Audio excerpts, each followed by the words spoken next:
So the Gauteng government is aiming to lead the country's economic recovery through the completion of mega infrastructure projects. We're told around 67 initiatives worth about 23 billion rand will be monitored under one roof by a team of experts and managers. The data on this undertaking will be hosted on a portal which will be launched by the Roads and Transport Department. For more on this, let's bring in the Gauteng Transport MEC, Jacob Mamabolo, who joins us now via our video link. MEC, it's great to see you. Thanks very much indeed for making time.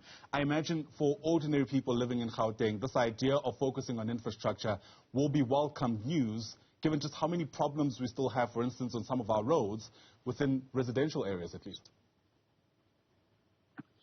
Well, firstly, good morning to you, to all the viewers, and let me sincerely thank you for giving me this opportunity.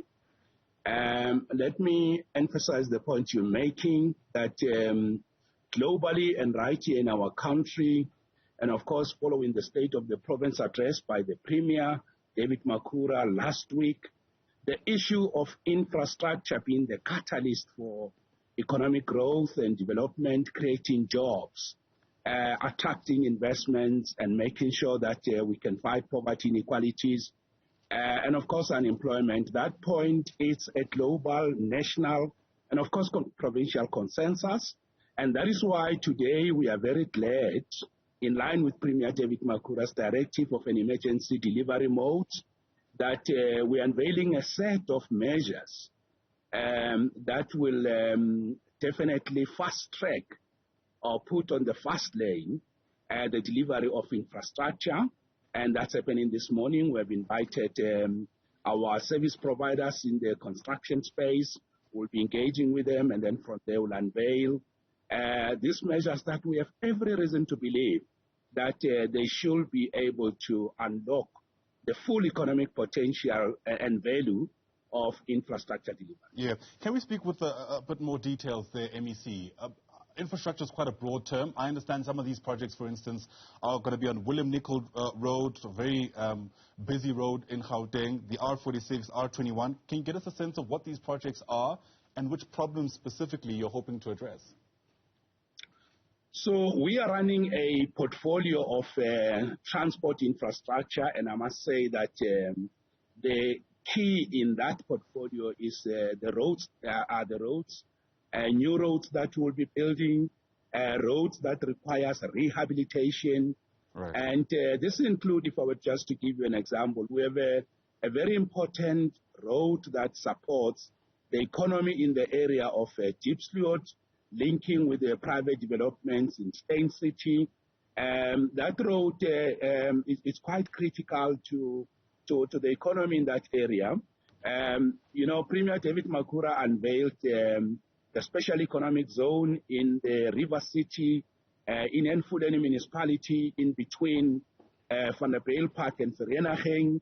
That special economic zone, it's critical, and it needs a road linking it to the main roads and the interchange. That's one of the roads that we are talking about. Right. We've got about 12 key roads that are supporting major private development initiatives. If we were to look just in Midrand, we will be expanding the Allendale Road, which is going to unlock further developments in the area of the Mall of Africa, and the developments in that part of Midrand. There's a multi-billion project again in the city of Tshwane, and along the Apis River, next to the Wonderboom Airport, and it's called Riverside Junction project.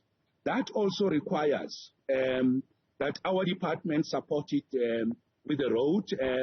There's an EZ in and around Roslyn, okay. The automotive sector there. There's a major road that we need to build to support that initiative. So there are multi-billion worth of private sector developments. Right. That requires us to build the roads. Without these roads, these private sector initiatives are trapped in the sense that they can't move forward. Yeah, let me come in there, MEC. Apologies for... Yeah, I got you. I got the thrust of what you're describing to us. The roads, of course, will be welcomed if this does work out. However, I'm sure you'll also appreciate that there'll be several problems or obstacles in a context where people can't drive legally on the roads. And what I'm essentially segueing into is the ongoing issue around the online registration platform that's been introduced by the RTMC, which has seen licensing departments in Gauteng essentially being closed off because some driving schools are taking exception to the introduction of this initiative.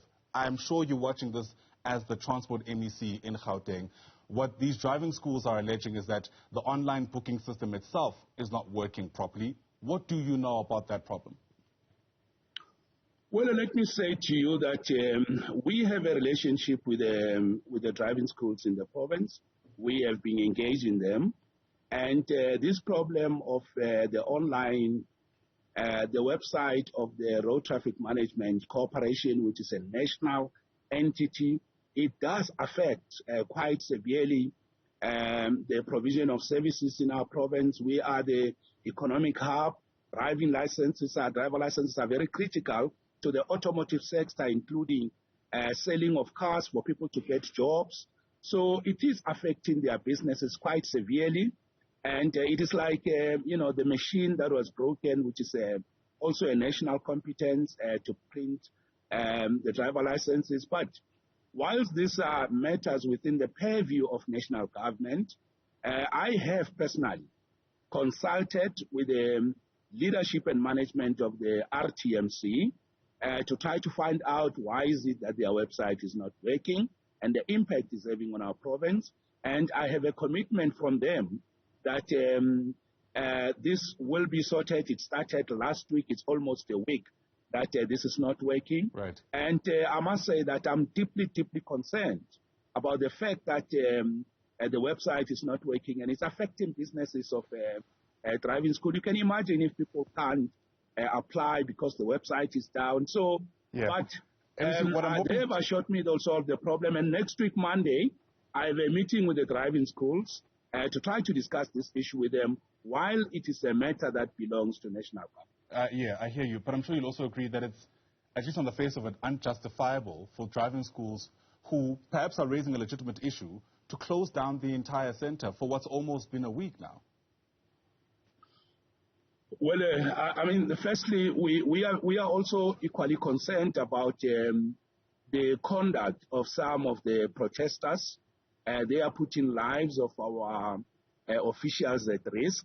We am aware that just yesterday in Acacia, it was reported that people carrying guns went into our offices and threatened our own officials. And whilst I've created a platform for us to engage with them, and I'll be meeting with them next week, but we are really concerned about the fact that their action is now threatening lives of our officials. And I want to appeal to the Road Traffic Management Corporation to resolve this issue, while at the same time appealing to the protesters that because we have created a platform to meet them, there is no basis, there is no reason for them to engage in violent activity and threaten lives of people, disrupt public transport. We will attend to this issue, and we really are confident and hopeful that the Road Traffic Management Corporation really must attend to this issue because it is beginning to threaten the lives of our own officials, right, and it is destabilizing transport, inconveniencing motorists, and we really hope this website issue, national government can really sort out the matter, solve it, and make sure that we have got stability in the province because it's affecting us very badly. Saying all the right things, hopefully that will be followed by meaningful action. Transport MEC in Gauteng, Mamabolo, sir, thanks very much indeed for your time.